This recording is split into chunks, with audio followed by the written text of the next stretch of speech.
এবং আমি একজন ধর্মান্তরিত মুসলিম। তো এই কারণে আমি আসলে আপনাকে এটা বলতে চাইছি যে কেন আমরা সনাতন ধর্মকে গ্রহণ করব। মানে আমার প্রশ্নটা হচ্ছে এখানে, যে আপনি যেখানে বলেছেন না যে সব ধর্মের থেকে হচ্ছে সনাতন ধর্ম এগিয়ে, তো এটা হচ্ছে আপনার কথা। এখন হুম, আমার কথা হচ্ছে না, যে না, সনাতন ধর্ম সব ধর্মের থেকে এগিয়ে না। তো সেই কারণে আমি আপনাকে এটা পাল্টা প্রশ্ন করছি, যে কেন আমরা সনাতন অবশ্যই ধর্মকে গ্রহণ অবশ্যই করি। জি। না, গ্রহণ করব না। আপনি বলতে পারেন যে কোন দিক দিকে এগিয়ে, আমাকে আমার প্রশ্নের আনসার দেন, আমি আপনাকে আনসার দেবো। কিন্তু আমি বলি নাই যে কেন আপনারা সনাতন ধর্ম গ্রহণ করবেন। আমি জাস্ট বলেছি অন্যান্য ধর্ম থেকে আমাদের সনাতন ধর্ম এগিয়ে। তো আপনি যদি বলেন যে না আমার ইসলাম ধর্ম এগিয়ে, তাহলে আসেন দাদা বসি, আমরা যুক্তির মাধ্যমে যাই। ঠিক আছে না, যুক্তির মাধ্যমে যাই। আর পাবলিক যারা আছে সবাই কমেন্ট করুক, সবাই দেখুক যে আমি কেন বলেছি আমাদের সনাতন ধর্ম এগিয়ে, এটাও সবাই দেখুক। এটাই আমার কথা। আমি জি, বলি নাই যে তাহলে আপনারা সনাতন বলতে মূর্তি পূজার কথা বলে নাই, কিন্তু বেদের মাঝে ঈশ্বর নিজে বলেছে যে তোমরা দেব দেবীর পুজো করো। হ্যাঁ, তাহলে না না, দেব দেব দেবীর দেবীর পুজো পূজা করো, তাই না? হুম, আচ্ছা, দেব হ্যাঁ। ইব্রাহিম দেবীর ভাই, পুজো করো। আমি আপনার অনুমতি সাপেক্ষে আমি দাদাকে একটু মানে বিষয়টা ক্লিয়ার হওয়ার জন্য একটু মানে একটা প্রশ্ন করতে চাই। দাদা, আপনি যে বলছেন যে আপনাদের বেদের মধ্যে ঈশ্বর বলছে দেবদেবীকে আরাধনার মাধ্যমে ঈশ্বরকে প্রাপ্ত করার জন্য, যে কথাটা বলছেন এটা আমাকে একটু রেফারেন্সটা একটু দিবেন তো, বেদের কোন জায়গায় এই কথাটা বলছে? কারণ আমরা দাদা তো বিশেষ করে, জি জি দাদা, আমি খারিদিন ভাবে বলতেছিলাম। অবশ্যই দাদা, আপনি রেফারেন্স চাইছেন, আপনাকে অবশ্যই রেফারেন্স দেব। আমি রেফারেন্স যদি চান তাহলে আমি আপনাকে একবারে রেফারেন্স শো নিয়ে আপনাদেরকে আমি লাইভ শো করব।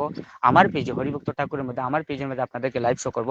তো এখানে মাঝে কিন্তু আপনারা অনেকেই বলেছেন যে আমি নাকি পলায়ন হয়েছি, আসলে একটু ব্যস্ততার কারণে আমি আপনাদের লাইভে আসতে পারিনি।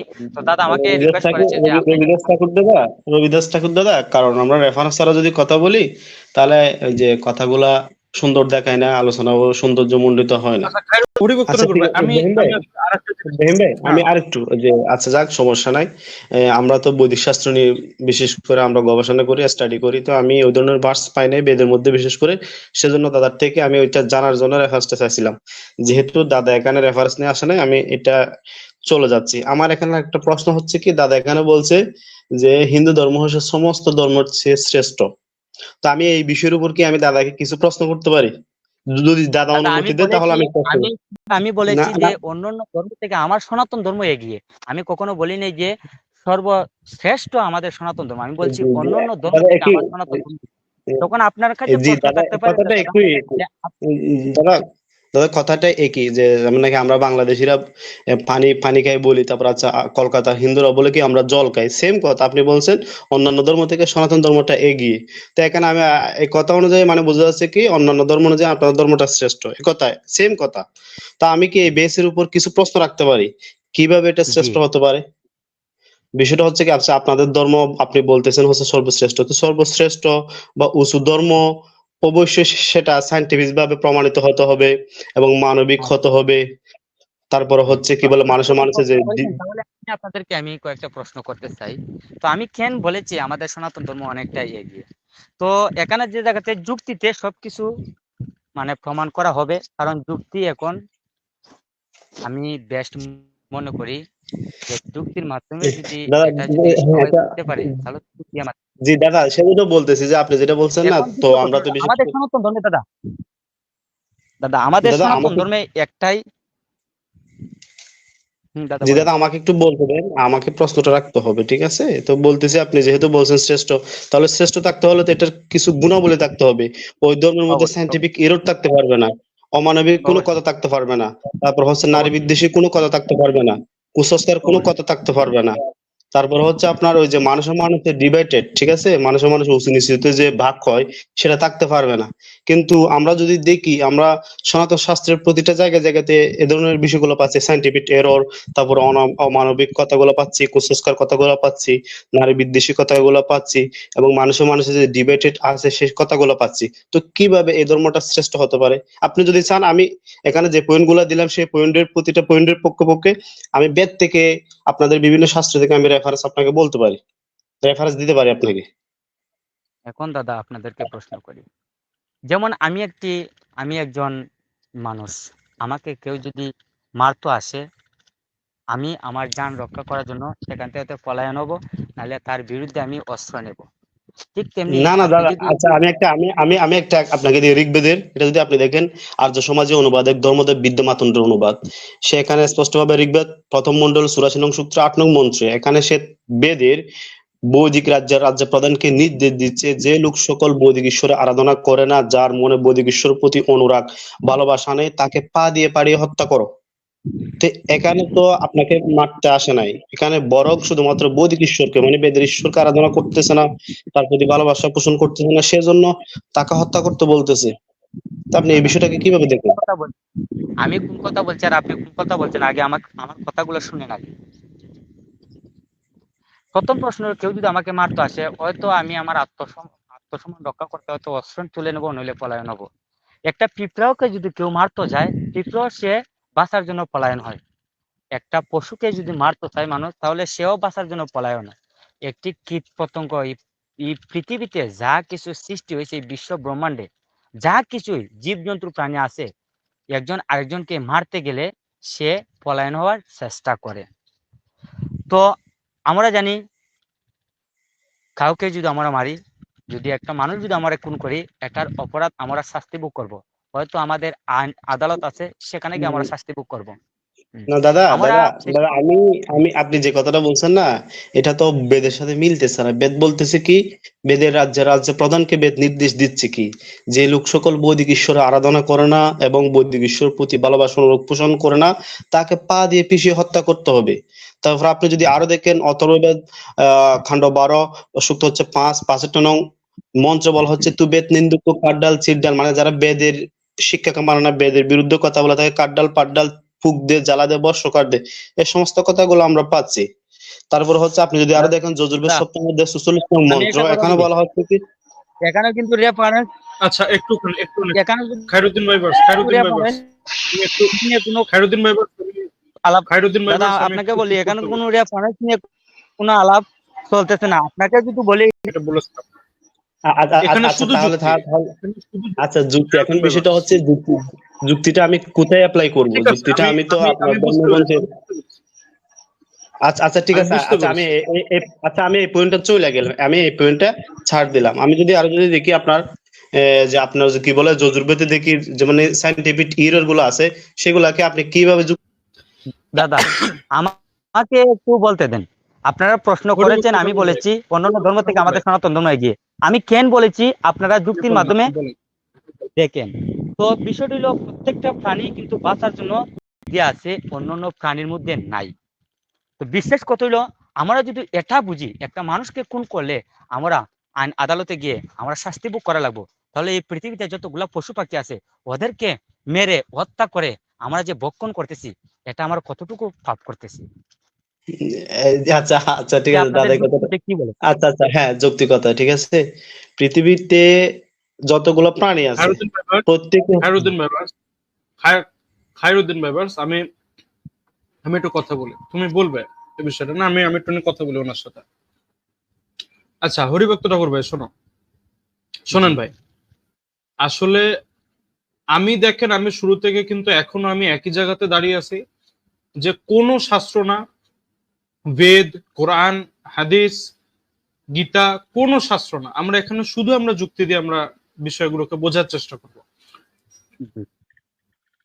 তো এই আচ্ছা, যে আপনি এই যে একটা কথা এখানে ভাই, এই যে ইব্রাহিম ভাই, এই যে মানুষ আর পশুর কি স্ট্যান্ডার্ড এক? মানে উনি যেভাবে মানে বর্ণনা করলো, উনি মনে করতেছে কি আমরা যে মানুষ আর যে পশু পাখি যারা আছে, আমাদের জীবনের মূল্য বেশি, না এখানে পশু পশু পাখি এবং মানুষের জীবনের ভ্যালু কি একই মনে করতেছে নাকি? এটা একটু আমাকে একটু বলেন তো, মানুষ ঠিক আর আছে, পশু পাখির ঠিক কি আছে, ঠিক জীবনের আছে, ভ্যালু কি একই নাকি? সালিম ভাই, সালিম ভাই, একটুখানি একটুখানি আপনার একটু একটু একটু ধৈর্য ধরেন ভাই আমার, একটুখানি আপনার একটু ধৈর্য ধরেন, আমি একটু হরিভক্ত ঠাকুর ভাইয়ের সাথে আমি একটু কথা বলি, আপনার একটুখানি ধৈর্য ধরেন, ঠিক আছে? আচ্ছা হরিভক্ত ঠাকুর ভাই, আপনি আপনি যে কথাটা বললেন, আপনি যে প্রশ্নটা এখানে রাখলেন, ওটা আরেকবার একটু যদি একটু একটু রিপিট করেন, এই যে পশু পাখি যে নিয়ে আপনি যেটা বললেন। আমি বলছি যে আমরা জানি, বিশ্ব ব্রহ্মাণ্ডের সৃষ্টির সেরা জীব মানুষ। আমরা যে মানুষ সৃষ্টি হয়েছে, আমরা হইলাম সর্বোচ্চ স্থান দিয়েছে আমাদের ঈশ্বর। তো হুম, আমাদের তো জ্ঞান আছে, বুদ্ধি আছে, সবকিছু আছে। আমরা যদি একজন মানুষকে খুন করি, আমরা শাস্তি ভোগ করি। আমি আগেও বলছি, একটা পিঁপড়াকে যদি মারতে যায় তাহলে সে পিঁপড়াও বাঁচার জন্য পলায়ন করে। একটি কীট পতঙ্গ যদি মারতে যায়, সে কীট পতঙ্গ বাঁচার জন্য পলায়ন করে। প্রত্যেক জি। প্রাণীর এক জানের মায়া আছে। তা আমরা যে এসব প্রাণীগুলা মানে জীবগুলা হত্যা করে নিজে ভক্ষণ করতেছি, এগুলা কি আমরা পাপ করতেছি না পুণ্য করতেছি? এটা আপনারা দুদিন মতো আচ্ছা আচ্ছা ইব্রাহিম ভাই, এখানে এখানে আমি একটা যুক্তি দিয়ে একটা কথা বলি। এখানে মানুষই যে শুধু প্রাণী খায় তা তো না, আপনার অন্যান্য প্রাণীও কিন্তু অন্যান্য প্রাণীকে খায়। এখন আমরা যদি এরকম করি যে মানুষ যদি কোনো মানুষকে হত্যা করে তাহলে কিন্তু মানুষের ফাঁসি হয়ে যায়। তখন একটা বাঘ যদি হরিণ খায় তাহলে কি ওই বাঘের এই ধইরা কি আমরা ফাঁসি দিয়ে দিব? আচ্ছা দাদা, ঠিক ওই আছে, যেই আমি বাঘ ঠিক আছে। হরিণ এই খাবে জন্য তো সেই বাঘকে কি না না এখানে সালিম ভাই ইব্রাহিম ভাই এটা কিন্তু না একটু ওনাকে একটু না না একটু আমি একটু এটার বুঝে জন্য সালিম ভাই এই এই যে আপনার একটা এই উত্তরের জন্য বিষয়টা এদিক থেকে ওদিকে কিন্তু রাস্তা বদল করবে, ঠিক আছে? মানে আপনি তো বুঝতে পারছেন আমি এটা কি বলতে চাইছি, আপনি তো বুঝতে পারছেন আমি এটা কি বলতে চাইছি। মানে বিষয়টা এদিক থেকে আচ্ছা ওদিকে আচ্ছা কিন্তু চলে ব্যাপারটা যাবে, আপনি তখন বলুন। তখন কিন্তু আর কিছু আর করার থাকবে না, ঠিক আছে? আমি আশা করি আমি হুম। এটা আপনাকে বোঝাতে পারবো স্পষ্ট করে। কারণ গাড়ি যদি এদিক থেকে ওদিকে যদি চলে যায় সমস্যা আছে, ওই জন্য আমরা সোজা পথে আমরা চলবো। তো যাই হোক, যেটা বলছিলাম হরিভক্ত ঠাকুর ভাই, আপনি এই যে একটা যে কথা বলেছেন, এই যে মানুষ হচ্ছে সর্বশ্রেষ্ঠ, হ্যাঁ, সৃষ্টির মধ্যে একদম ঠিক। আর একটা 2 নম্বর কথা যেটা আপনি বললেন, এই যে তাহলে এই যে এত যে পশু পাখি যে হত্যা করা হচ্ছে, তো এগুলো কি ঠিক করছে? তো ভাই আমি আপনাকে একটা প্রশ্ন করতে চাই পাল্টা, ওটার উত্তরটা দিলে তারপর আমি আবার কন্টিনিউ করব। এটা আপনার এই উত্তরটা আমি দেবো ইনশাল্লাহ। আমি যে প্রশ্নটা আপনাকে করছি যে আচ্ছা ভাই, আমরা প্রাণী হত্যা না করে কি আমরা থাকতে পারবো? মানে এটা কি সম্ভব? দাদা, এখন আপনি আপনার প্রশ্ন করেন। আপনার যদি কোনো প্রশ্ন থাকে তাহলে আমি আনসার দেওয়ার চেষ্টা করব। যে আমার আমরা প্রশ্নটা হচ্ছে এটাই, আপনি বলেছেন যে প্রাণী হত্যা করাটা ঠিক হচ্ছে না, ঠিক আছে, আমি এটা মেনে নিলাম যে ধরেন প্রাণী হত্যা করাটা ঠিক হচ্ছে না, আপনার কথা অনুযায়ী ধরেন আমি এটা মানে এক মুহূর্তের জন্য এটা মেনে নিলাম, কিন্তু আমার প্রশ্ন হচ্ছে এটা যে প্রাণী হত্যা না করলে কি আমরা থাকতে পারবো, আমরা কি বাঁচতে পারবো? অবশ্যই কিরকম করে? গাছেরও তো প্রাণ আছে, গাছেরও আচ্ছা তো না, প্রাণ আছে। উনি সম্ভবত দাদা, আপনি প্রাণ প্রাণ বিষয়টা জানে না, উনি সম্ভবত এই বিষয় নিয়ে লেখাপড়া করে নাই। আপনি কি জানেন যে লতা পাতারও কি আছে, প্রাণ আছে? জি দাদা জানি। না না, ওটা বাদ দিলাম, ওটা বাদ দিলাম। না আমি না না না না শাকসবজি না আমি না খাবো, না না, আমি খাবো ভাইয়ে না। বলছেন, যে যে লতা পাতারও প্রাণ আছে। হ্যাঁ, আমি জানি লতা পাতার প্রাণ আছে। তাহলে তো আপনি আপনি যদি বলেন যে তো লতা আপনি পাতার প্রাণ আছে, তাহলে আমার আমার জবাবটা শুনেন দাদা, আমি একটা কথা বলি। আচ্ছা আপনি যদি আচ্ছা জি একটা বলেন। হাঁসকে বলি দেন, সে হাঁস হুম কি হুম বেঁচে থাকবে? আচ্ছা আচ্ছা আচ্ছা, এখন বিষয়টা থাকবে হচ্ছে কি যে হ্যাঁ, বুঝলে এখন দাদা, বিষয়টা হচ্ছে হাঁসকে যদি বলি দেন তাহলে সে কখনো বেঁচে থাকবে না। কিন্তু আমরা যদি দাদা লতা আমাকে পাতা ছিঁড়ে আনি, পরে দাদা দেখতেছি আমি সে আপনার লতা কথাটা পাতার ডাল বুঝছি, আবার আপনি দেবে। আমার কথাটা জবাবটা শুনুন দাদা, আমি আপনার কথাটা বুঝছি, ঠিক আছে, আপনি আমার জবাবটা নেন। আপনি বলতেছেন হাঁসকে যদি জবাই দিই, সেখানে তার অনুভূতি আমরা দেখতে পাচ্ছি, সে কান্না করতেছে অথবা অন্য কিছু করতেছে, এটা দেখতে পাচ্ছি। কিন্তু আমি যখন শাকসবজি খাচ্ছি, এটা একটা প্রাণ, এটাকে হত্যা করে তেলে বাইরে যখন খাচ্ছি, সেখান থেকে আমরা কোনো কি পাচ্ছি না, রেসপন্স পাচ্ছি না, সে কান্না করতেছে না, এ করতেছে না, সে করতেছে না। তো এটা কি জন্য হচ্ছে? যে যে প্রাণ, দুইটাই প্রাণ, একটা প্রাণকে যখন আপনি হত্যা করে খাচ্ছেন সে কিন্তু কোনো রেসপন্স দিচ্ছে না, কিন্তু আরেকটা প্রাণকে যখন আপনি জবাই করে খাচ্ছেন কিন্তু সে রেসপন্স দিচ্ছে না। এটা কি কারণে দিচ্ছে না এই দুইটা প্রাণ, এটা কি আপনি জানেন? অবশ্যই জানি।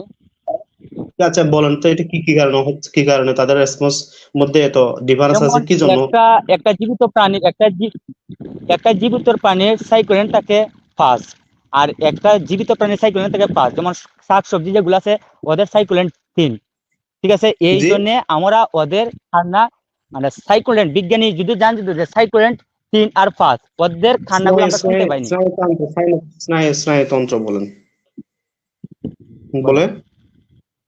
হ্যাঁ, তো এখন আপনি বিষয়টা নিজেও বলছেন যে হলো যে আপনাকে একটা যে এটা প্রাণীর বলবো। স্নায়ু, ঠিক আছে, একটা প্রাণীর হচ্ছে স্নায়ুতন্ত্র আমাদের থেকে বেশি কিন্তু আরেকটা প্রাণীর কম, সেজন্য একজনটা কম। শুনতেছি আরেকজনটা শুনতেছি না, ঠিক আছে? তো সেম বিষয়টা ঠিক আছে। হচ্ছে কি, আমরা যদি যে যে বলতেন যে শাকসবজির স্নেহতন্ত্র নাই, এগুলো আমরা শুনতে পাই না, সেজন্য তাকে হত্যা করলে কোনো সমস্যা নাই। কিন্তু আমরা শাকসবজি হাঁসে শুনতে পাচ্ছি, সেজন্য হাঁসকে খুন করতে পারবো। তো সেম যে আমাদের যে সমাজের মধ্যে কিছু অটিস্টিক অথবা কিছু ভাই ব্রাদার যারা যারা হাঁটতেও পারে না, কথাও বলতে পারে না, তারপর হচ্ছে কান্নাও করতে পারে না, শুনতেও পারে না, দেখতেও পারে না, তো তাদেরকে কি তাদের স্নায়ুতন্ত্র কম এই জন্য কি তাদেরকে আমরা হত্যা করব? এখন আপনাকে বলি দাদা শুনেন, আমি যদি একটি পেঁপে গাছ থেকে পেঁপে পারতে চাই, আমি কিন্তু পেঁপে গাছকে মারি নাই, তার কিছু ফল দিয়েছে সেগুলো আমরা আনি। আজকে যদি একটা পেঁপে আনি, কালকে যদি একটা পেঁপে আনি, গাছটা কিন্তু জীবিত রয়ে গেছে। আমরা যদি লতা পাতা যদি আনি, সে লতা পাতারও ডানাগুলো আমরা ছিঁড়ে আনতেছি, কিন্তু না ওই সে ওই কিন্তু হাঁসটা তো না রয়ে না গেছে। ওটা তো তো এই আমরা যুক্তি হলে তো না এই যুক্তি হলে তো ওই হাঁসটাকেও বলা যায় যে এই এই হাঁস তো আরো 10টা হাঁস জন্ম দিয়ে গেছে। ওই যে হাঁসটা আমরা হত্যা না, করে খাইলাম, আমার কথা শুনুন। ওইটাও তো যে আরো 10টা হাঁস হাঁসটাকে জন্ম দিয়ে গেল যে না। হাঁসটাকে মারা হবে, যে মুরগিটাকে মারা হবে, সে আর কখনো হ্যাঁ ফিরে আসবে না।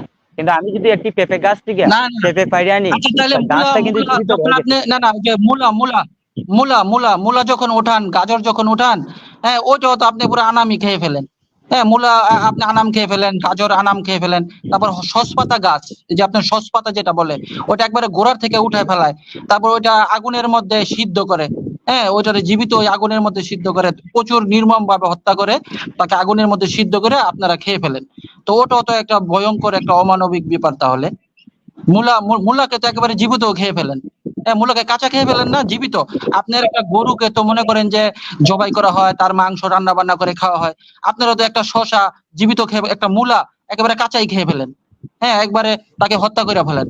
তো এটা তো আরো আপনার ফাঁসি হওয়া উচিত আমি মনে করি। যারা যে মূলা একেবারে মূলার জীবন কেড়ে নেয়, তাদেরকে তো ফাঁসি দেওয়া উচিত।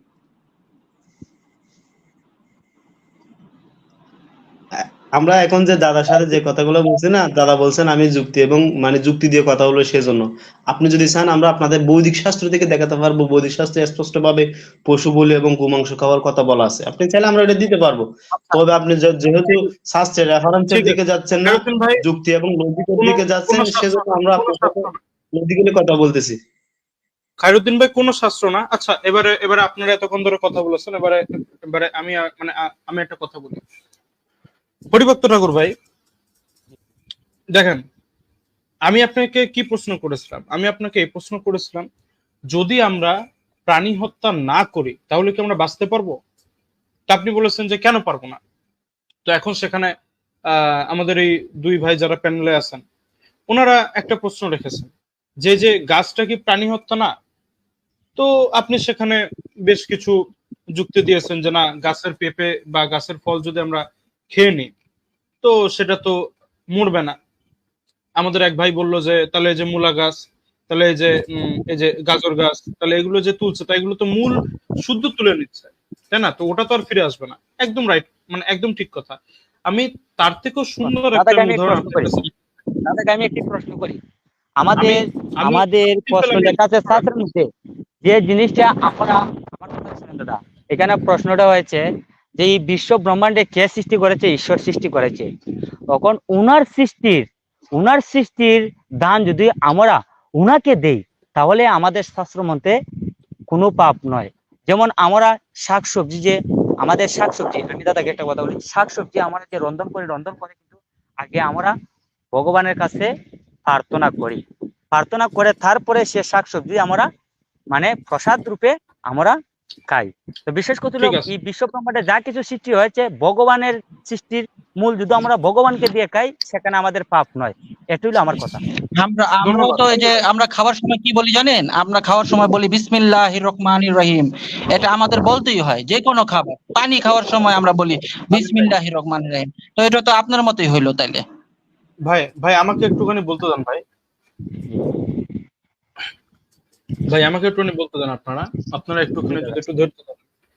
আচ্ছা হরিভক্ত ঠাকুর ভাই, আমি এখানে আমি বুঝতে পারলাম আপনার আপনার যে কথাটা, এটা নিয়ে আমি পড়ে আসছি। এই কারণে আমি শুরুতে বলেছিলাম যে বিষয়টা যদি স্টেপ বাই স্টেপ যদি যায় তাহলে ঠিক আছে। রাস্তা দিয়ে গাড়ি এদিক ওদিক হচ্ছে, এটা আমি বুঝতে পারছি। আমি আপনাকে যেটা বলছি, আমি আপনার কাছে একটা প্রশ্ন রেখেছিলাম যে আমরা কি প্রাণী হত্যা ছাড়া কি বাঁচতে পারি? আপনি বলেছেন কেন বাঁচতে পারি না। আমি আপনাকে একটা প্রশ্ন করি, যখন কোনো বাচ্চা শিশু যখন মানে জন্ম যখন হয় তারপরে সে ঘরে তার পরিবারের কাছে লালিত পালিত হয়, তো তখন আমরা দেখি যে বাচ্চা শিশুটাকে যাতে তার শরীরে যাতে ইনফেকশন যাতে না হয়, তার শরীরে যাতে কোনো ভাইরাস কোনো ব্যাকটেরিয়া যাতে না ঢোকে, তো সেই জন্য তাকে কি করা হয়, কোনো যখন তাকে পান করানো হয় তখন সে জলটাকে উষ্ণ গরম করা হয়। এখন আমরা দেখতে পাচ্ছি যে এই যে জল উষ্ণ গরম জল যখন করা হচ্ছে, বা এই যে 149 ডিগ্রি ফারেনহাইট যখন তাকে বয়েল করা হচ্ছে, যখন তাকে গরম করা হচ্ছে, তখন কিন্তু ব্যাকটেরিয়াগুলো মরে যায়। ঠিক আছে, এই দেখেন আমি এখানে স্ক্রিন শেয়ার করে আপনার এখানে পুরোটা আমি দেখিয়েছি যে what temperature kills bacteria in water and food. শুধু জলেই না, বরং খাবারের মধ্যেও ব্যাকটেরিয়াগুলো মরে যায়। এবং আমরা প্রত্যেকে জানি যে সায়েন্স এটা বলে যে ব্যাকটেরিয়া হচ্ছে তার মানে ব্যাকটেরিয়ার জনন প্রক্রিয়া আছে, ব্যাকটেরিয়া বংশ বিস্তার করতে পারে, ব্যাকটেরিয়ার মধ্যে প্রাণ আছে। তাহলে ভাই জল যদি ধরেন আমরা খেতে গেলে যদি ব্যাকটেরিয়া মারি, তো খাবার খেতে গেলে যদি ব্যাকটেরিয়া মরে, তাহলে ভাই এই বিষয়টা আপনি কেমন করে দেখেন যে আমরা এই যে প্রাণীটার যে আমরা হত্যা করলাম, সেটা ব্যাকটেরিয়া যেটা আমরা খালি চোখে দেখতে পাচ্ছি না, হয়তো ওই জন্য মানে দেখেন আমরা তো এটা বিশ্বাস করছি যে ওটা প্রাণী। এখন আপনার যদি যুক্তি এমন হয় যে না আমরা খালি চোখে দেখতে পাচ্ছি না, আমাদের কোনো কষ্ট নেই, তো এই যে ওটাও যে একটা প্রাণী, এটা আমরা কেন গুরুত্ব দিচ্ছি না? আমরা গরু, হাঁস, মুরগি, মাছ এটা কাটার সময় যতটা গুরুত্ব দিচ্ছি, কেন ব্যাকটেরিয়াটাকে যখন আমরা জল খেতে গিয়ে, খাবার খেতে গিয়ে যখন তাকে উত্তপ্ত করে যখন মেরে ফেলছি, তার বংশ বিস্তারটাকে আমরা শেষ করে দিচ্ছি, তাহলে এটা কেন আমরা গুরুত্ব দিচ্ছি না? আর এটা যদি আমরা গুরুত্ব দিই, তাহলে দেখেন আমরা জল খেতে পারবো না, তাহলে আমরা খাবার খেতে পারবো না, তাহলে আমার প্রশ্ন হচ্ছে এখানে, তাহলে তো আমরা বাঁচতে পারলাম না। কারণ এটা যদি আমরা করি, তাহলে কিন্তু দেখেন আমাদের শরীরে বিভিন্ন রকম ব্যাকটেরিয়া আসবে, তাই না? এবং আমরা দেখি বিভিন্ন বিভিন্ন অ্যান্টিডোটের মাধ্যমে, বিভিন্ন ধরেন কিছুর মাধ্যমে, ইনজেকশনের মাধ্যমে, হ্যাঁ, অনেক ব্যাকটেরিয়া, অনেক ভাইরাস কিন্তু আমাদের শরীর থেকে মুক্ত করা হয়। তো সেটা কিরকম ভাবে মুক্ত করা হয়? সেটা কিন্তু সে মেরেই তো মুক্ত করা হয়, তাই না? সেটা কিন্তু দমন করে মুক্ত করা হয়। তাহলে ভাই আসলে প্রাণী হত্যা ছাড়া আমরা কি করে বাঁচবো? জি, একটু বলবেন এটা, হরিবক্ত। দাদা শুনেন, আপনাদেরকে একটা কথা বলি, গাছের প্রাণ আছে সে সম্পর্কে আমার অবগত আছে, গাছেরও প্রাণ আছে সে সম্পর্কে আমার অনেকটাই অবগত আছে। তো আপনাকে একটাই বলেছি যে আমাদের বিশ্ব ব্রহ্মাণ্ডে সৃষ্টি করেছে সব কিছু, ওনাকে দিতে গিয়ে ওনাকে যদি আমরা দেই তাহলে সেটা আমাদের পাপ হয়। তো বিশেষ কথা হলো, আমি আগেও বলেছি এখনো বলতেছি যে লতা পাতার সাইকুলেট দিন, আর যে প্রাণীগুলো আছে হাঁস মুরগি, এগুলোর সাইকুলেন্ট হলো ফার্স্ট, যে কারণে ওদের কান্না আমরা শুনতে পারি নাই, আর ওদের কান্না আমরা শুনতে পারি। বিশেষ কথা হলো যে আমরা যদি মাছ মাংসকে হত্যা করি তাও আমাদের পাপ, যদি শাকসবজিকে হত্যা করি তাও আমাদের পাপ, আমাদের সনাতন ধর্মে, কারণ আমরা জীব হত্যা করা পাপ। এই জায়গাতে যদি আমরা যদি ভগবানের যদি আমরা ব্যাকটেরিয়াকে হত্যা করি তাহলে আমাদের পাপ, যদি আমরা ভাইরাসকে হত্যা করি তাহলে আমাদের পাপ, তাই না ভাই? কারণ ওটাও তো প্রাণী, তাই না? প্রাণী। এখন বিশেষ হলো, আমার কথা শুনেন দাদা, যে আমাদের সনাতন ধর্মে এটাই, যেজন এসব আমাদের সনাতন ধর্মের কথা বলতেছি, যে লতা পাতাকেও মানে মানে তার অধিকার দেওয়া আছে নাকি? রান্ধন করে যদি ভগবানকে যদি না দেওয়া হয়, ভগবানকে দিলে আমরা ভগবানকে দিচ্ছি, এটা আমরা পাপ মনে করি। আমি আপনাকে এটা বলতে চাইছি যে যখন ব্যাকটেরিয়াটাকে যখন মারা হচ্ছে, তখন সেটাকে মানে কখন ভগবানের কাছে দেওয়া হচ্ছে, আমি এটা একটু জানতে চাইছি আপনার কাছে। মানে আমার কথা মনে আপনি মনে বুঝতে পারেননি।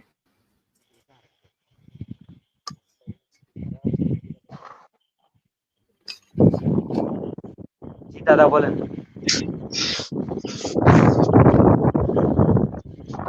আচ্ছা, হরিপদ ঠাকুর দাদা, মানে আপনার আমি বলি, আপনার এই টপিকে মানে আলোচনা করার মানে আমি কোনো যুক্তিটা দেখতে পাচ্ছি না। কারণ আমরা যদি আপনাদের শাস্ত্র দেখি, গরু পশু পাখি দূর কথা, মানুষকে পর্যন্ত নরবলি দেওয়ার কথা বলা হচ্ছে আপনাদের কলিকা পুরাণে। তা আপনি এখন বলতেছেন আমাদের শাস্ত্রে বলতেছে যে জীব হত্যা ওইটা, তাহলে এটার তো কোনো ভিত্তিটা থাকলো না। আপনি এটাকে কিভাবে ডিপেন্ড করবেন? জি দাদা। না যেখানে ওটা তো ঈশ্বরের উদ্দেশ্যে, না না খায়রুদ্দিন ভাই ওটা তো বললো যে ঈশ্বরের উদ্দেশ্যে হইলে করা যাবে। আপনার ঈশ্বরের উদ্দেশ্যে লতা পাতা হত্যা করে ওটা জায়েজ হয়ে যায়, ঈশ্বরের উদ্দেশ্যে নরবলি জায়েজ হয়ে যায়। হ্যাঁ, মানে উনি বলতেছে যে ঈশ্বরের উদ্দেশ্য হইলে সবই জায়েজ, বেকার পশু হত্যাও জায়েজ, গাছপালা হত্যাও জায়েজ, সবই তো জায়েজ। উনি তো বললো যে না না না ঈশ্বরকে না, আমি নিবেদন করলে বলছি, হয়ে গেল। আমরা বলছি, না না আমি কথা বলি নাই যে একটা হাঁস মুরগি পশু এগুলা বলে দেবার। কারণ আমাদের গীতার শুধু মাঝে শুধু স্পষ্ট গাছপালা। লেখা আছে, আমাদের আমাদের গীতার মাঝে স্পষ্ট লেখা আছে যে ভগবানকে আমরা এই যে শাক সবজি ফল এগুলা হুম। কেবল আমরা দিতে পারবো, গীতাতে বলা তো আছে। শাকসবজি শাক ফলের জীবন সবজি আছে না, ওটা তো দিতে পারলেন। শাকসবজির তো জীবন আছে, ওটা হত্যা করে আপনি ভগবানকে দিতে পারলেন। তো ওটা তো জায়েজ হয়ে গেল, তাইলে ওই শাকসবজি হত্যা জায়েজ হয়ে গেল না আপনার কথা অনুযায়ী? আমি তো বললাম যে আচ্ছা ভগবানের জিনিস দাদাকে আমি ভগবান একটা কাছে দিতে দাদাকে যে আমি একটা আমাদের কথা বলি এখানে দাদা আমি আপনাকে একটা কথা বলি। আপনাদের যে জন্মান্তর চক্র আছে, ঠিক আছে, জন্মান্তরবাদ যে চক্রটা আছে, সেখানে বলা হচ্ছে যে লোক ধান চুরি করে সে ইঁদুর হয়ে জন্ম নিবে, আর যে লোক ব্রাহ্মণকে নিন্দা করবে সে হচ্ছে পরের জন্মে কৃমি, বুঝেন না, কৃমি হয়ে জন্ম নিবে। তো কৃমি, তো কৃমি এই ধরনের ব্যাকটেরিয়া কিন্তু আমরা দেখতে পাই এগুলো মারা যায়। তো আপনারা নিঃশ্বাসের সময় এই সমস্ত ব্যাকটেরিয়া কৃমি গুলো আপনারা মারতেছেন, তাহলে তো এই জিনিসটা তো আর মানে দুপি টিকলো না যে প্রাণী হত্যা অথবা এই হত্যা এটা মানে জায়েজ না। আচ্ছা আচ্ছা, এটা তো খায়রুদ্দিন ভাই এই যে ভারত হইতেছে একটা কৃষি প্রধান দেশ, আপনি জানেন? যখন আপনি যে এই মানে জমিতে চাষ দেন ওই সময় প্রচুর প্রাণী মারা যায়। আপনি যে চাষ দেওয়ার সময় আপনি মেশিনে চাষ দেন অথবা এই যে গরুর মাধ্যমে নাঙ্গল দিয়া চাষ দেন, ওইখানে কেঁচুগুলা কাটা পড়ে, কেঁচুগুলা মারা যায় একেবারে জীবন্ত, ওদের রক্ত পর্যন্ত বের হয়ে যায় জীবন্ত, মানে তারা মারা যায় সাথে সাথে, কাটা পড়ে, মেশিনের মধ্যেও কাটা পড়ে, গরুর পায়ের নিচে কাটা পড়ে, তারপর নাঙ্গলের যে ফলা আছে ওই ফলার মধ্যে কাটা পড়ে। তো আপনারা এই যে চাষবাস করেন কিভাবে? আপনারা জমি চাষ দিলেই তো হাজার হাজার প্রাণী ওখানে মারা যায়। তো আপনারা তো কৃষি প্রধান দেশ, তো আপনারা যদি এখন কৃষি প্রধান দেশ, আপনারা যদি এখন জমি চাষ না দেন তা আপনারা খাইবেন কি? অসংখ্য আপনাদের ধন্যবাদ। ফসল হবে কিভাবে?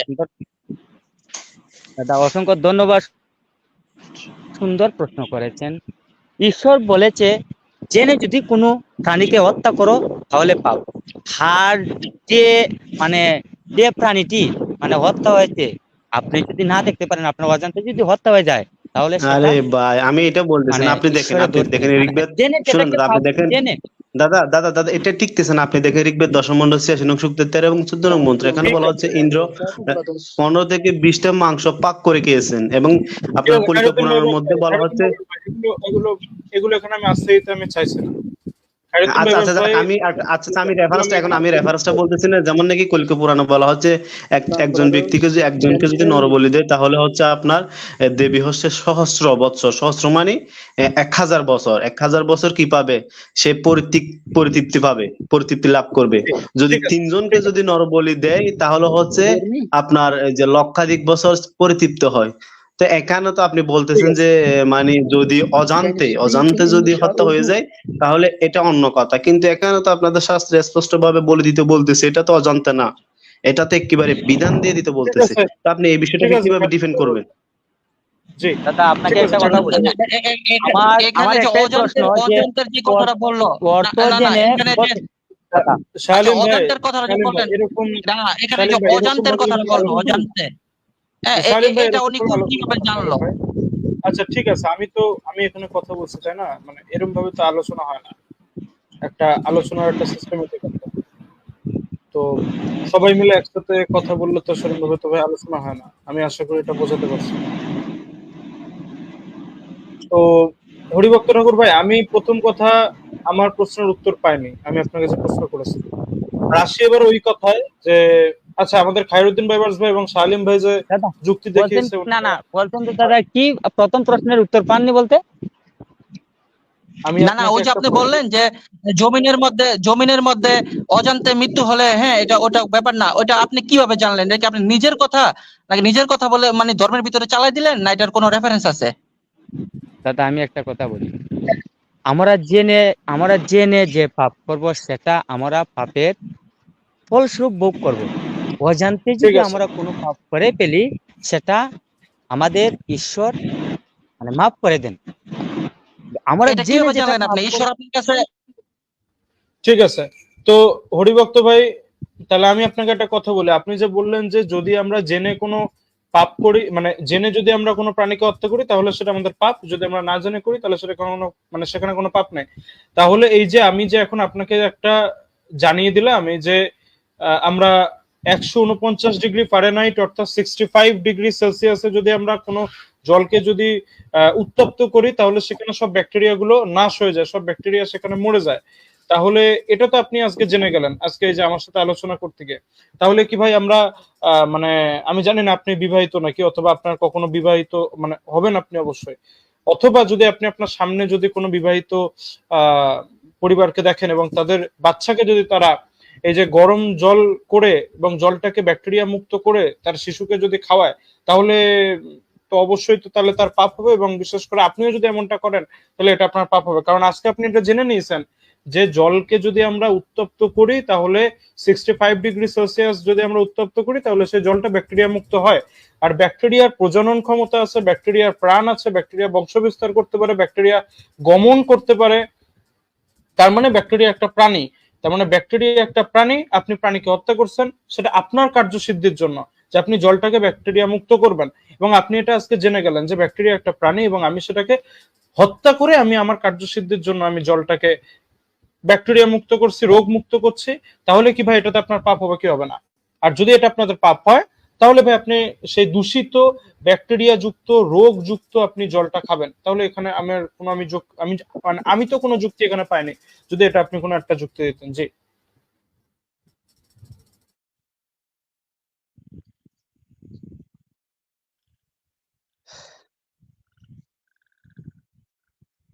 দাদা শুনেন, বলেন। এখন বিষয়টা হলো আসলে আমরা কথা বলতে অনেক সময় পার করে ফেলছি। আর আপনাদের আপনারা যুক্তি আপনারা দিবেন, আমি যুক্তি দিব, আপনাদের কাছে যুক্তি এক্সপেক্ট করবেন না।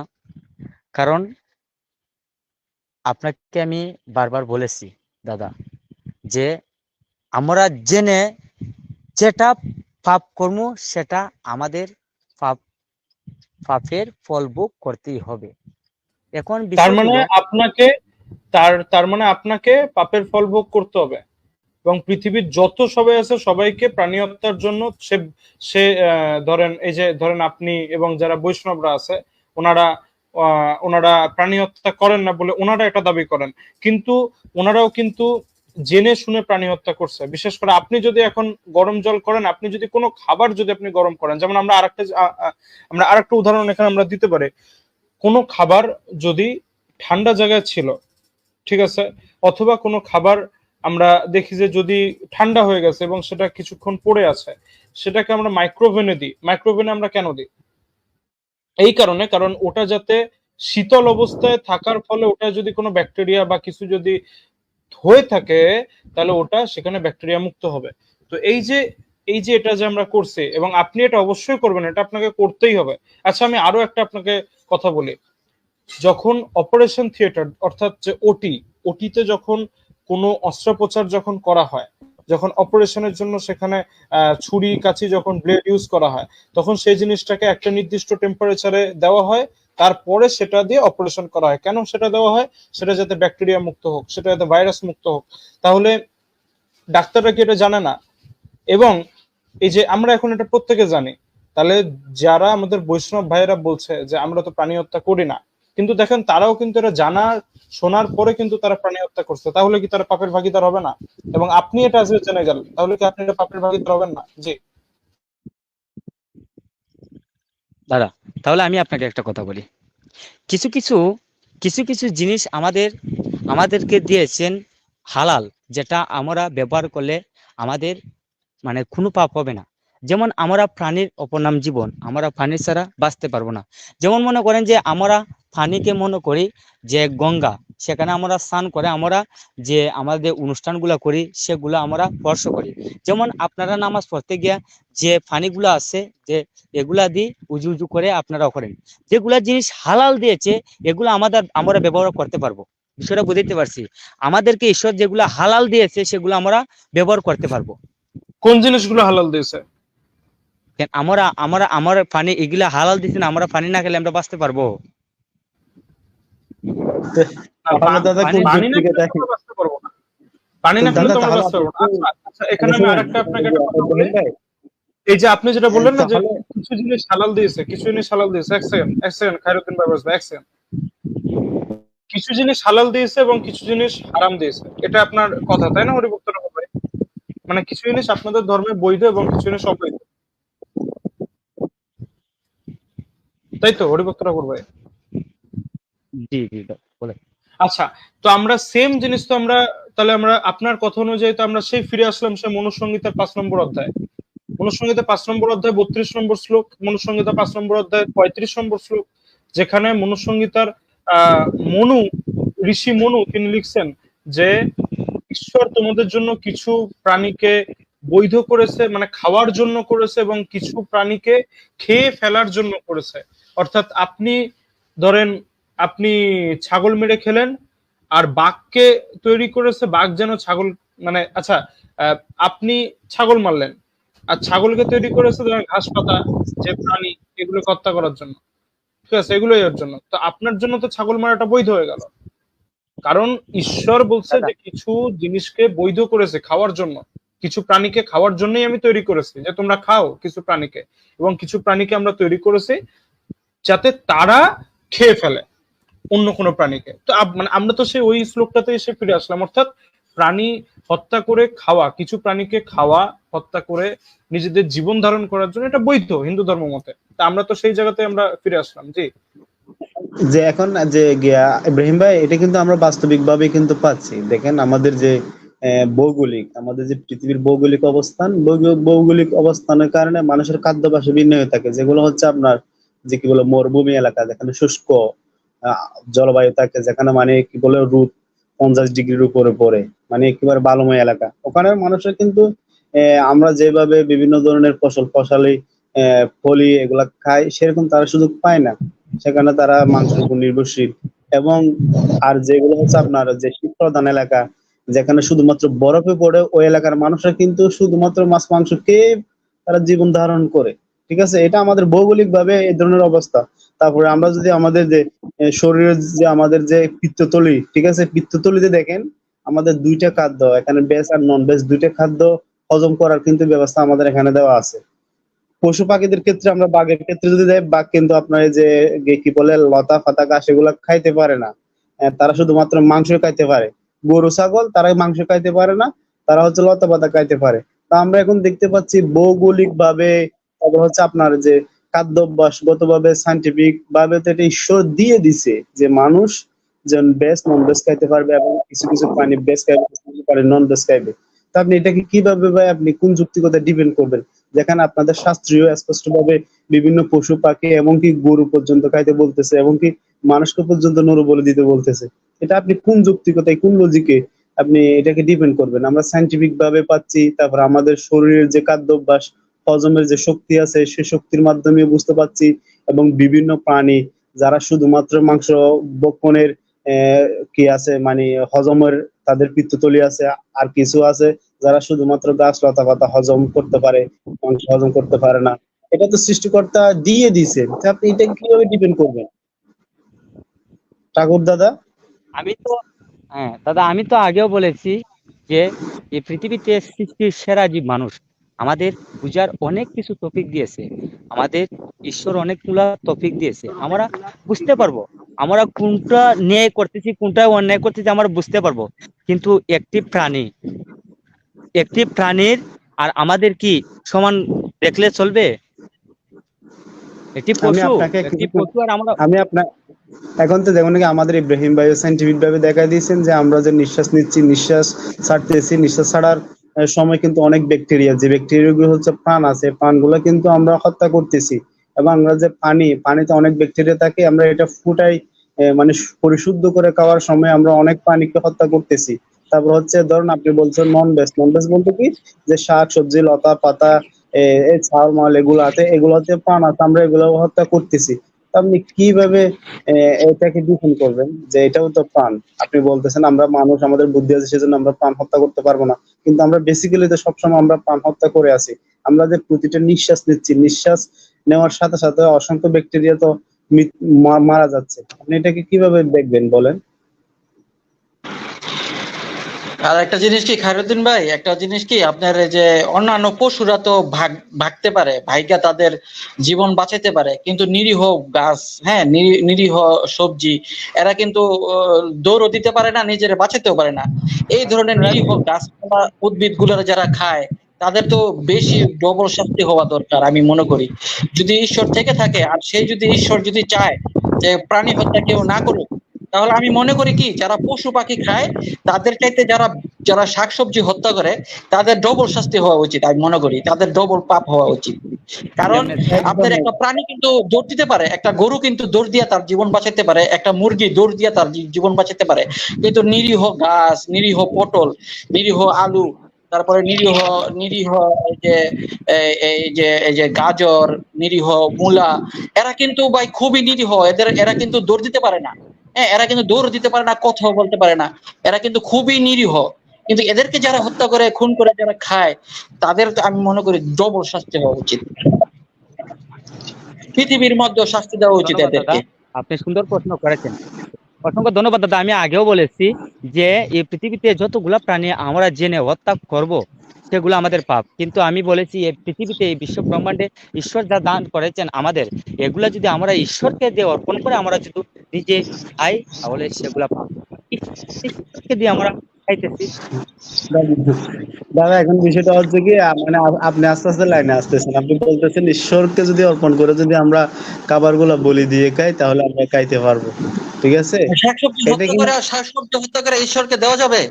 আপনার একটা একটা নিরীহ সবজি, নিরীহ আলু, নিরীহ পটল, এদেরকে হত্যা করে আপনি ভগবানকে দেওয়া যাবে? এটা এটা সম্ভব? আপনি খুন খারাপি করলেন, তারপর ঈশ্বরের দিলেন, ওইটা আপনি আপনি হত্যা কইরা জিনিসটা কেন দিবেন ঈশ্বরকে? এইটাই তো সবচেয়ে বড় বাজে জিনিস। আপনি ঈশ্বরকে ভালো জিনিস দেন, আপনি একটা প্রাণী হত্যা করবেন তারপর সেটা আবার ঈশ্বরের দিবেন, তো তো আপনার ঈশ্বরও তো পাপ কইরা ফেলাইলো, আপনার ঈশ্বরও তো হত্যার সাথে এই তো জড়িত হয়ে গেল। এই তো দাদা আপনাকে আমি অন্যায় বললাম যে না, করে এবং যে অন্যায় মনে যে করেন যে সহায়তা করে একটা পেঁপে, সমান সমান অপরাধী, ওটাই একটা হলো। পেঁপে গাছ থেকে যদি আমার একটা পেঁপে পারি তাহলে কিন্তু তার জীবন ঠিকই রয়ে গেছে। পেঁপে, একটা আপনি তো আম গাছ পেঁপের থেকে মধ্যে যে আম সীমাবদ্ধ পারি নাই, তার জীবন আপনি ঠিকই ভাই রয়ে আমরা গেছে। না পেঁপে না, নিয়ে আমরা আপনি তো কেন পেঁপের পড়ে মধ্যে আছি? সীমাবদ্ধ, পেঁপে পেঁপে পেঁপে মানে তো না, আমরা পেঁপে নিয়ে গাজর কেন গাজর পড়ে আছি? মূলা, পেঁপে, গাজর, মূলো, এগুলো নিয়ে আমরা কেন পড়ে আছি? ফুলকপি, এই ফুলকপি এই সমস্ত ফুলকপি জিনিসগুলো নিয়ে। বাঁধাকপি, হ্যাঁ দাদা ফুলকপি বাঁধাকপি, এগুলা কি, এই তো এগুলো আমি জীবিত বলেছি থাকে? এগুলা সব। আচ্ছা ঠিক আছে, ঠিক আচ্ছা আছে, দাদা, এই আমরা বিশ্ব আমরা অন্য ব্রহ্মাণ্ডের একটা মালিক কে? প্রশ্নে আমরা বিশ্ব যাই। ব্রহ্মাণ্ডের মালিক কে দাদা? দাদা ভাইরা, বিশ্ব এই যে ব্রহ্মাণ্ডের মালিক কে? আমার মালিক, ঈশ্বর। এই যে আচ্ছা মালিক, আচ্ছা মালিক মালিক হইলে মানে হত্যা করা যাবে। হ্যাঁ, মালিকে হালাল করে দিলে হত্যা করা যাবে, মালিকে হারাম করে দিলে হত্যা করা যাবে না, তাহলে তো সে একই হইলো। সেটা আপনার একটা একটা তাহলে একটা তাহলে তো গরু ভাই কুরবানি আমাদের করে ধারাতে আপনি আবার একশো, ফিরে আসলেন। তাহলে শোনেন তো ভাই আপনি একটা মুসলিম একটা হয়ে গেলেন ভাই। হ্যাঁ, মুসলিম হয়ে গেলেন গা, পরিবর্তনের হ্যাঁ রয়েছে, তাহলে তো আপনি মুসলিম হয়ে গেলেন ভাই। এ কি? তাহলে মুসলিম হয়ে আপনার গেল। তাহলে আপনার আদর্শ, আপনার বিশ্বাসটা তাহলে আপনার কোথায় থাকলো? আচ্ছা ইব্রাহিম ভাই, আচ্ছা ইব্রাহিম ভাই, আমরা মনে করি এই এই কনভারসেশনটা এখানে রাখা দরকার। আমরা যৌক্তিকতার জি, সহিত কথা বলতে কোথায় চাইছিলাম এবং না, এই যে যৌক্তিকতার দাদা মধ্যে কোথায় বললা, আমরা যে কোথায়? দাদা দেখাই। কি বললা জানি, আচ্ছা সবাই, আচ্ছা সবাই আমরা একসাথে দাদা আমরা কি কথা বললা জানি, না শুনুন আমি বলি। আচ্ছা দাদা ঠিক কি আছে। বললা জানি। হ্যাঁ, হরিভক্ত ঠাকুর ভাই, খায়রুদ্দিন বাইবার্স ভাইকে আমি একটু মিউট করেছি। খায়রুদ্দিন জি, বাইবার্স কি ভাইয়ের বলেন ওখান থেকে জানি যে আমি কি হয়ে গেছি। না না, আমি আমি বলছি, আসলে সবাই দাদা মিলে কি একসাথে জানি বলে বললেন, আমি কি হয়ে গেছি জানি বলেন। বলতেছি ভাই আমি আপনারে, আপনি একটুখানি ধৈর্য ধরেন, একটু ধৈর্য ধরেন। সবাই মিলে একসাথে বলেছি দেখে আপনি বুঝতে পারেন নাই। উনি বললেন এবং আমিও বলেছি, এবং আমার এখানে আরেকজন ভাই বলেছেন যে আপনি তো তাহলে মুসলিম হয়ে গেলেন। কেন এটা মুসলিম হয়ে গেল বলেছে? কারণ আপনি তো তাহলে ইসলামের আইডিওলজিতে, আপনি তাহলে ইসলামের আদর্শে আপনি ফিরে আসলেন, যে যে সৃষ্টিকর্তা কোন জিনিসকে, কোন প্রাণীকে খাওয়ার জন্য হালাল করেছে এবং কোন প্রাণীকে খাওয়ার জন্য হারাম করেছে। তো যেটা হালাল করেছে সেটা খাও, আর যেটা হারাম করেছে সেটাকে খেও না। আপনি তো ওই জায়গাতে ফিরে আসলেন। যাই হোক, ঠিক আছে। তো এই জিনিসটা অনেক আগেই সলভ হয়ে গেছিল। এই এই কথার উত্তরে আপনি চলে এসেছিলেন অনেকক্ষণ আগেই, যখন আমি এসে মনুসংহিতার 5 নম্বর অধ্যায় এবং 32 35 নম্বর শ্লোকটা আমি ওখানে এনেছিলাম। ঠিক আছে ভাই, তো এটা যারা ভিউয়ার্স যারা দেখছে তাদের কাছে এই বিষয়টা স্পষ্ট হয়ে গেছে। এবং আমি আপনার কাছে আরেকটা একটু প্রশ্ন একটু রাখতে চাই। আমি জানি যে আপনি অনেক জ্ঞান গভীর মানে আলোচনা করতে পারেন এই এই প্রত্যেকটা বিষয় নিয়ে। আমাদের হরিভক্ত ঠাকুর ভাই, আপনি অনেক জ্ঞান রেখেছেন এই হিন্দু সনাতন ধর্ম নিয়ে, কারণ আপনি যেহেতু পড়েছেন, অনেক পড়াশোনা আপনি করেছেন, যেটা আপনি আপনার প্রত্যেকটা ভিডিওতে আপনি বলেন। আচ্ছা, আমি একটা প্রশ্ন রাখি ভাই, এই যে বর্ণ দাদা আমি একটা প্রথায় যে এই যে বর্ণ বলেন। প্রথায় যে ক্লাসিফিকেশন মানুষের মধ্যে, এই যে মানুষের মধ্যে যেটা বিভেদ ঘটিয়ে দেওয়া, এই বিষয়টা আপনি কেমন করে দেখেন? সনাতন ধর্ম যেটাকে বলে, এবং আমি সেটার একটা রেফারেন্স দিয়ে দিচ্ছি, ওই ভগবত গীতায় 4 নম্বর অধ্যায় 13 নম্বর শ্লোক, যেখানে বলা হচ্ছে যে চতুর্বর্ণ মায়া সিস্টেম গুণ গুণ কর্ম বিভাগ আসা, হ্যাঁ ওইটা, এই বিষয়টা আপনি কেমন করে দেখেন? অসংখ্য ধন্যবাদ দাদা, তো খুব সুন্দর প্রশ্ন করেছেন। তো বিষয়টা হলো গুণ ও কর্ম দ্বারায় 4টি ওকে, বর্ণের জন্ম দিয়েছেন আমাদের ঈশ্বর। ঠিক আছে, আমি জানি আপনি কোন দিকে এগোচ্ছেন, আমি এটা নিয়ে পড়ে আসছি, আপনি বলেন। এখন বিষয়টা হলো যে আমি এটা বিশ্বাস করি, আমি আমি যুক্তির মাধ্যমে যেতেছি, শাস্ত্রের মাধ্যমে নয়। শাস্ত্রের মধ্যে স্পষ্ট লেখা আছে 4টি বর্ণের মানুষ কোন কোন গুণ থাকতে হবে। যেমন ব্রাহ্মণের 9টি গুণ আছে, সেগুলা গুণ যদি ব্রাহ্মণের কাছে না থাকে সে ব্রাহ্মণ নয়। শূদ্রের যেগুলা গুণ আছে, শূদ্রের যদি সেগুলা না থাকে সে শূদ্র নয়। বৈশ্যের যেগুলা গুণ আছে সেগুলো যদি না থাকে সে বৈশ্য নয়। এবং ক্ষত্রিয়র যেগুলা গুণ আছে সেগুলো যদি না থাকে সে ক্ষত্রিয় নয়। সেটা আমাদের শাস্ত্র মতে। আমি যদি শাস্ত্র মতে না যাই, যদি যুক্তিতে যাই, তাহলে আমি এটাই বলবো, যে জায়গাতে আমি সত্যের সন্ধানী হয়ে আমি মিডিয়াতে এসেছি। একজন সৃষ্টিকর্তা কখনো একটা মাকে যদি 4টি সন্তান যদি থাকে, একটি মা 4টি সন্তানকে একই রকম দেখবে, কাউকে দুরকম দেখবে না। তো আমি এটাই বলবো, আমার সৃষ্টিকর্তা সবাইকে একরকম দেখেছে, আমার ঠিক সৃষ্টিকর্তা। আছে, এখানে সবাই আমরা মানব জাতি, আমরা জন্ম হোক যত, তো কর্ম হোক ভালো, আমরা কেবল মানুষ হব, এটাই। আমরা গুণ হোক কর্ম বিভাগে যে 4টি বর্ণ সৃষ্টি করেছে, এটাকে আমি বিশ্বাস করি না। আচ্ছা আচ্ছা আচ্ছা, ঠিক আছে, এখন বিষয়টা আচ্ছা ইব্রাহিম ভাই, আমি একটু এখানে একটু আমি রাখতে চাই যে আপনি বলছেন জি আপনি বলেন। বিশ্বাস করতেছেন না, তাহলে আপনি যদি বিশ্বাস যদি না করেন, তাহলে তো আপনি যে বলছেন আপনি সনাতন ধর্ম এবং সনাতন ধর্ম সমস্ত ধর্ম থেকে এগিয়ে, তাহলে আপনি এই বিষয়টাকে তো আপনি ডিনাই করে দিলেন। কারণ আপনাদের শাস্ত্রে দাদা তো আমি কি আপনাদের বলেছি, যে আমি বলেছি যে শুধু শাস্ত্র নিয়ে আমি বসবো না, আমি যুক্তির মাধ্যমে বসবো। যে আরে যুক্তির শাস্ত্রের আলোকে তো মধ্যে আপনি যদি, আপনি আপ- আমি বলছি যুক্তিটা তো দিচ্ছেন, আমি এটা দাদাকে আপনি একটা কথা নিরপেক্ষ বলছি, স্থান থেকে। শুনুন আমি দাদা, দাদাকে একটা দাদা কথা আমি আপনার বলছি, কথা আমি বলছি, আমার যুক্তির মাধ্যমে কথাটা শেষ বসবো। হলে কেন আপনি যুক্তির বলেন। মাধ্যমে বসবো দাদা, আমার কথাটা আচ্ছা বুঝেন, আচ্ছা, দাদা আমি হরিদাস বিষয়টা ঠাকুর, দাদা বুঝাই। হরিদাস দা আমাকে একটু দেন, তারপর আমি আপনার কাছে যাচ্ছি। বিষয়টা হচ্ছে কি, আপনি প্রথমে এসে এখানে বলতেছেন কি যে সনাতন ধর্ম হচ্ছে অন্যান্য ধর্ম থেকে সবার থেকে এগিয়ে এবং সবার থেকে শ্রেষ্ঠ। আপনি এই কথাটা বলছেন মানে আপনি সনাতন ধর্মকে রিপ্রেজেন্ট করতে আসছেন, তার পক্ষে কথা বলতে আসছেন, ঠিক আছে। যখনই আমরা বিভিন্ন পয়েন্ট উত্থাপন করে আপনার সনাতন ধর্ম থেকে আপনাকে প্রশ্ন করতেছি, আপনি ওই বিষয়টাকে ডিনাই করে দিচ্ছেন, যে আপনি বলতেছেন আমি জাতপাতকে আমি এটা মানি না, জন্মগত যে জাতপাত আছে এটা মানি না। যদি এটা যদি না মানেন, তাহলে তো আপনি আপনাদের শাস্ত্র আপনাদের ধর্মের কথাকে আপনি ডিনে করলেন। আর যদি আপনাদের কথাকে যদি ডিনে করেন, শাস্ত্র কথাকে যদি ডিনে করেন, তাহলে আপনি কিভাবে সনাতন ধর্মের অনুসারী হতে পারেন? আমাকে এই প্রশ্নটা জবাবটা দেন। আপনি যদি চান আমি আপনাদের শাস্ত্র থেকে দেখাবো, আপনাদের শাস্ত্রে স্পষ্ট ভাবে কি বর্ণবাদ হচ্ছে জন্মগত ভাবে, আমি স্পষ্ট ভাবে রেফারেন্স দিয়ে প্রতিটা পয়েন্ট উত্থাপন করে আপনাকে বলবো, আপনি যদি চান। তো এখন আপনি আমাকে এটাই বলবেন, আপনি আপনাদের শাস্ত্রের কথা ডিনাই কইরা আপনি বলতেছেন আমি জন্মগত যেটা আছে যে বর্ণমত এটা মানি না, তাহলে আপনি কিভাবে আপনার সনাতন ধর্মের অনুসারী হতে পারেন? আমাকে সেই যুক্তিটা একটু দেখাবেন। অসংখ্য ধন্যবাদ দাদা। আমার একটাই কথা থাকবে, আমি আবারও বলছি, আমি যদি লাইভ বা ডিবেট কারোর সাথে বলি, শুধু শাস্ত্র নিয়ে বলবো না, আমি যুক্তির মাধ্যমে বলবো। কারণ এই পৃথিবীতে যা কিছু আমাদের শাস্ত্রগুলো এসেছে, বা আপনাদের কিতাবগুলা, যা আপনাদের কোরআন বা আমাদের বেদ গীতা যা কিছু এসেছে, সেগুলো যদি ভগবানের মুখশ্রুতি বাণী হয়ে থাকে, লিপিবদ্ধ করেছে মানুষরা, তা ঠিক নেই। দাদা তা ঠিক নেই, যা কিছু লিপিবদ্ধ হয়েছে সেগুলা মানুষ করেছে, সেগুলো কম্পিউটার দ্বারা মানুষ করেছে নি।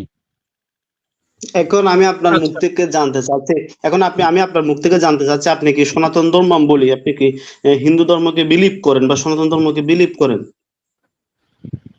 দাদা আমার কথা শুনেন, আমার কথা হলো, আমি যদি একটা শাস্ত্রের মধ্যে যা আছে তাই আমাকে মানতে হবে।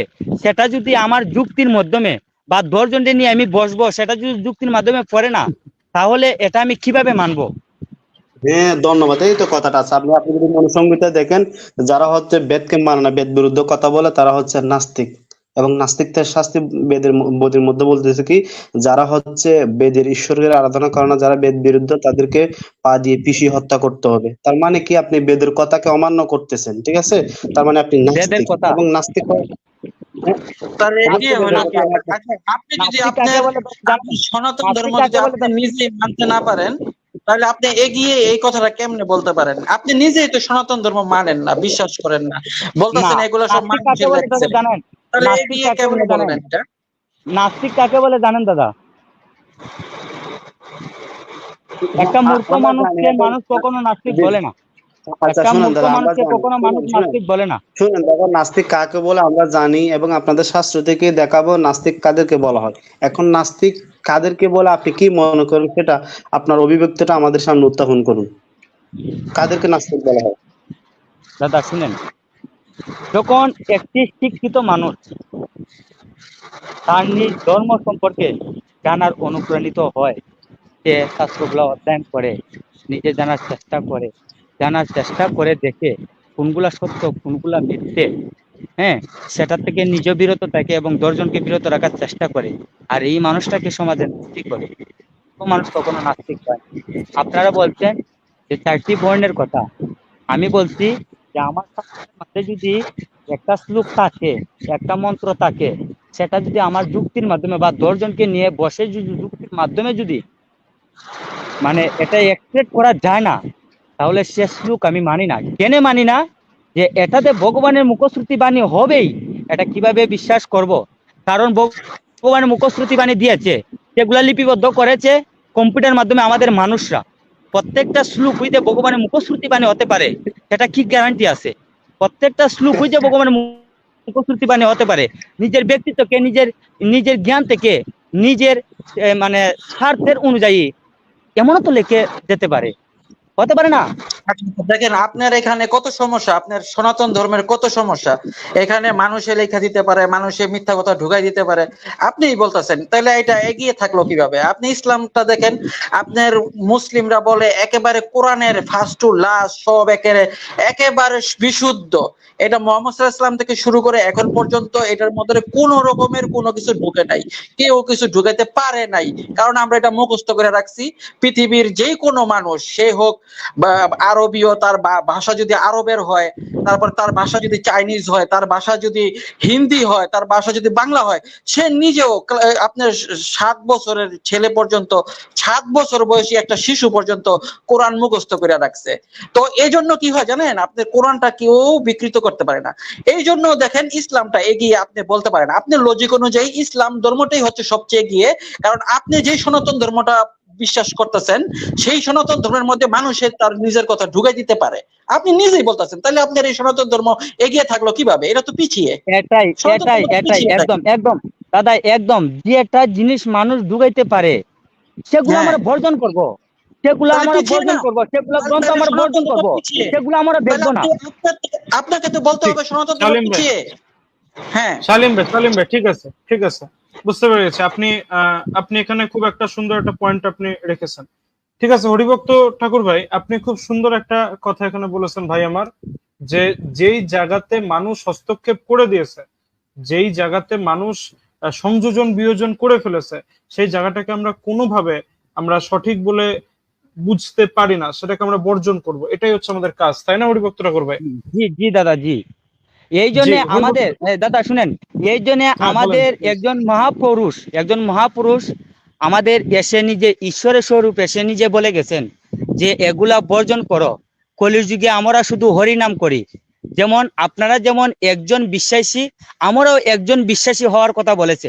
আমাদের হরিটাকে যেজন আমাদের দুঃখ কষ্ট সুখ শান্তি দরাদামি, যেজন সবকিছু হরণ করেন, আমাদের ঈশ্বর আমাদের হরি, কেবল ওনার নামই ডাকার জন্য বলছে, সবকিছু বর্জন করার কথা বলছে। যেটা আমি সত্যের সন্ধানী অজানা তত্ত্ব হয়ে পেয়েছি, সেটা আমার কথা নয়, আমাদের মহাপুরুষ গৌরাঙ্গ মহাপ্রভুর কথা, যেজন ঈশ্বরের স্বরূপ নিজে বলে গেছেন। কারণ সেগুলা ভেজাল আছে। উনি নিজে ব্রাহ্মণের ঘরে জন্ম নিয়ে এগুলা থেকে বর্জন করার কথা বলেছে, কারণ এগুলা ভেজাল আছে। কারণ 4 বর্ণের মানুষ সৃষ্টি করেছে একজন সৃষ্টিকর্তা, একজন মা কোনোদিন 4টে সন্তানকে 4 রকম দেখবে না, এক রকম দেখবে। তাহলে এটা আমার যুক্তির মাধ্যমে পড়ে না, এবং আমি 10 জনকে নিয়ে যদি বসি, যদি সেটা আমার যুক্তির মাধ্যমে পড়ে না। এই জন্য বলছে যে এগুলা বর্জন করো, শুধু কলিযুগে হরি নাম বলো, একমাত্র হরি আমাদের সার, যেজন আমাদের সৃষ্টি করেছেন, উনাকে ডাকার কথা বলেছেন, সবকিছু বর্জন করার কথা বলেছেন। এটাই একদম সঠিক। যদি রেফারেন্স দিতে চাই, আমি হাজার রেফারেন্স দিতে পারবো। জি জি, কিন্তু অবশ্যই আপনার অবশ্যই হরি ঠিক। তো বললো, আপনার যে হরি, এই হরি তো বললো যে চতুর্বর্ণং মায়া শ্রেষ্ঠং, মানে সে নিজেই নাকি চতুর্বর্ণ সৃষ্টি করছে। আপনার হরি তো সৃষ্টি করছে এটা চতুর্বর্ণ।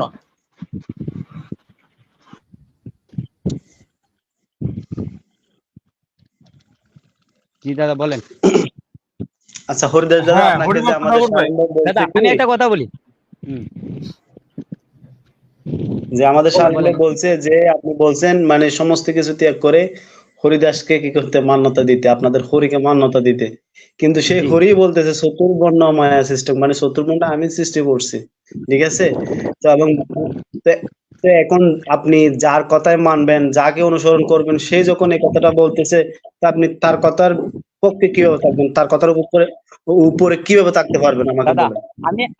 আমি আপনাকে একটা কথা বলেছি, যে শাস্ত্রের মধ্যে এই কথা আছে আর সেটা মানতে হবে।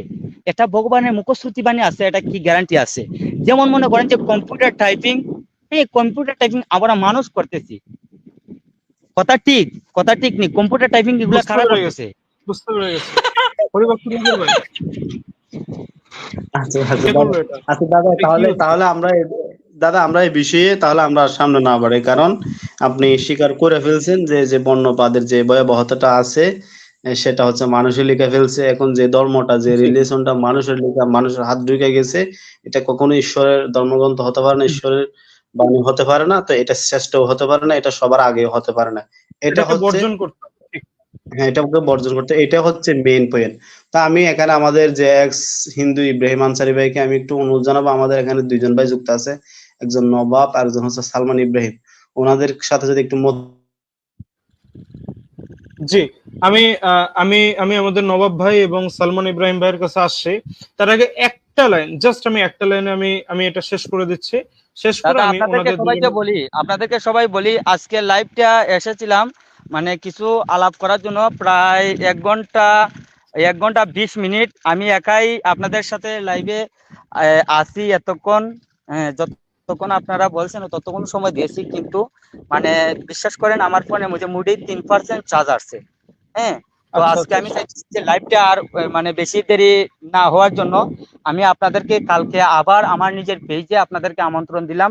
আপনারা যারা যারা আমার সাথে লাইভ ঠিক ডিবেট আছে, করতে চান দয়া করে আসবেন, কারণ আমি পেজের মাঝে আমার ভিডিওগুলা যারা দেখেন নাই ভিডিওগুলা দেখে আসবেন। আসলে আমি সত্যের সন্ধানী অজানা তত্ত্ব, আমার ভিডিওগুলা দেখলেই বুঝতে পারবেন যে আমি কোন অনুসারী আর আমি কোন অনুসারী কথা বলতেছি। হরিভক্ত সবাই ঠাকুর ভালো ভাই, থাকবেন। হরিভক্ত ঠাকুর ভাই, হরিভক্ত ঠাকুর ভাই, একটুখানি আপনি একটু দাঁড়াবেন। হরিভক্ত ঠাকুর ভাই, আমি বুঝতে বিশ্বাস পারছি করেন আপনার আমার 3% চার্জ 3% আছে। চার্জ।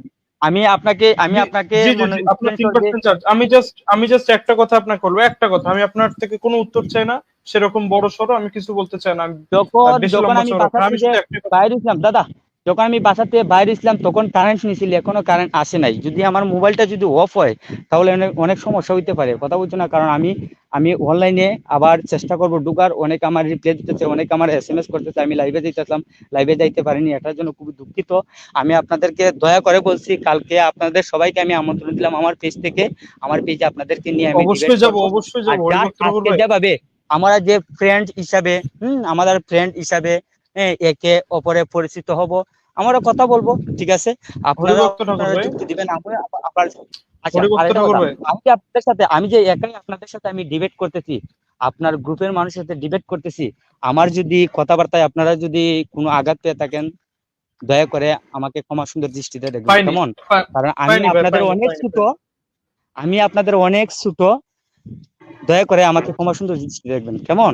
আমার আমাদের থেকেও যদি কোনো খারাপ মনে যদি আঘাত পেয়ে থাকেন, ক্ষমার দৃষ্টিতে অবশ্যই দেখবেন, কারণ আমাদের উদ্দেশ্য কাউকে ভাই আমার এখানে একটা আঘাত দেওয়া প্রশ্ন না। ছিল তো। আমার একটা প্রশ্ন ছিল।